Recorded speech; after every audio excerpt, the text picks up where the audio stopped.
Hey there, Sharon Horne-Ellstrom here with Supersize Business. Hey, let's talk about how the influencer endorsement strategy can impact our sales to help us supersize and grow our business.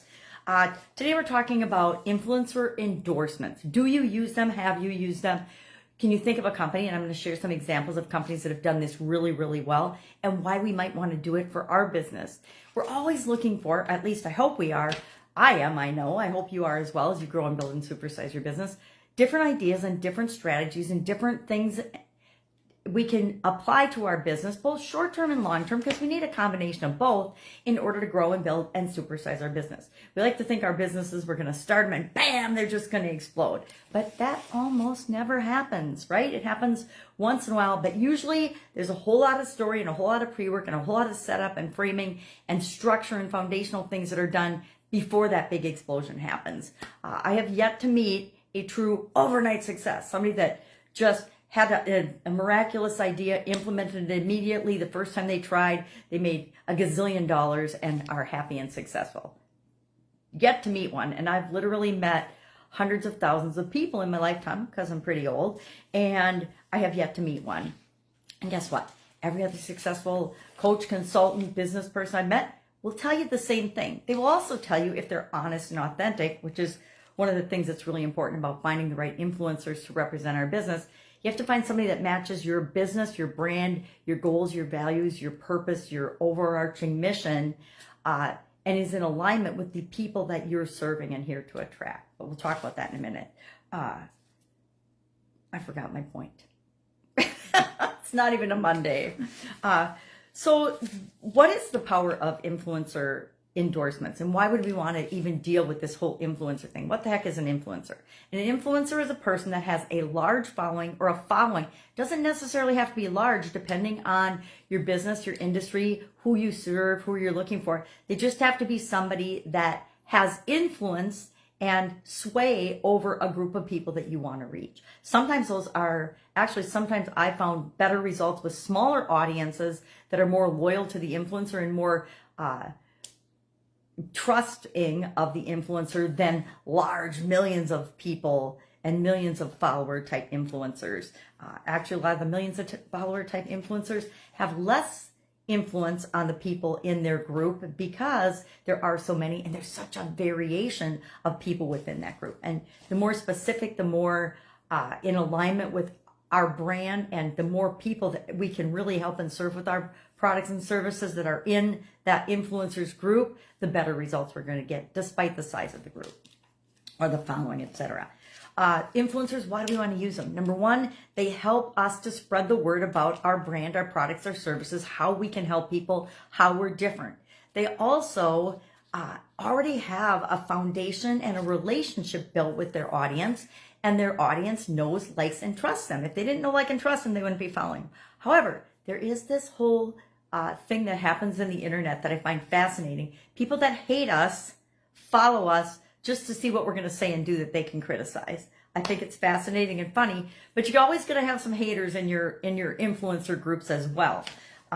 So we want to be aware of that, although I don't think we let that sway us at all. I don't give haters any attention or time of day nowadays, because I've learned it's not about me and my brand and my business. It's about them. And I don't want to feed their negativity and ego. There's no point in it.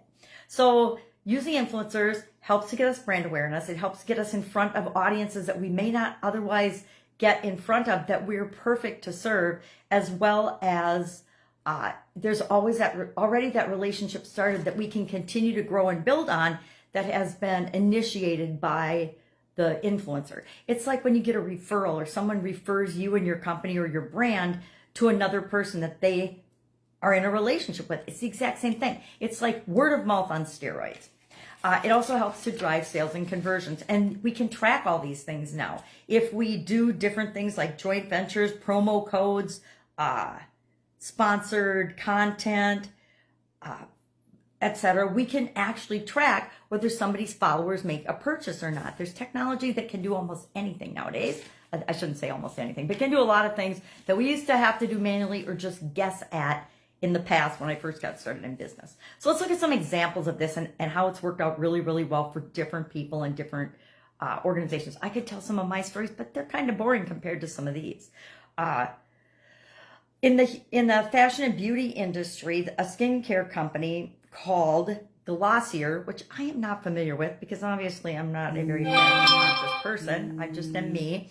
Has used influencers really, really successfully, and on both Instagram and YouTube campaigns, they've found influencers that were in alignment with them, and it helped them to supersize and grow their business. In the fitness and wellness industry, Gymshark, a fitness apparel brand, has done the same thing, combined and used influencers to help make their products and services, their apparel brand, a household name in that niche, because I'm not in that niche as well, and positioned them as the go-to brand for gym enthusiasts.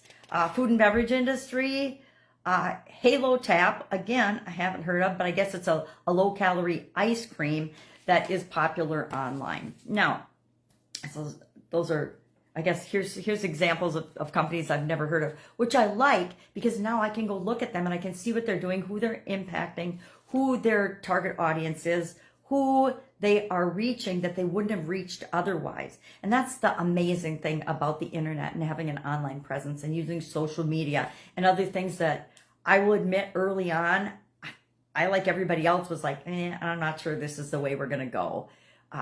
And now we look back and we're like, it's how everything is. A lot of which is due to mobile technology. Everybody's walking around with a computer in their hand or in their pocket, or within 12 inches of them, like 90% of the time now. I think they've done studies and statistics and said that, I can't remember what percent of the population, but it's like 80 to 90% has their cell phone or their mobile device within a foot of them, like for a huge amount of their day. Me included, right? We're always walking around with it in our purse or our pocket.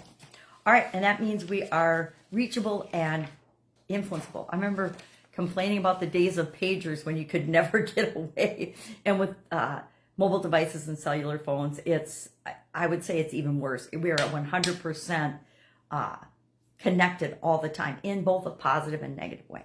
So love to hear your stories about using influencers. Have you used influencers for your business and for growing and supersizing and increasing sales and increasing your reach and your brand awareness? Share your stories in the comments below so we can learn from one another.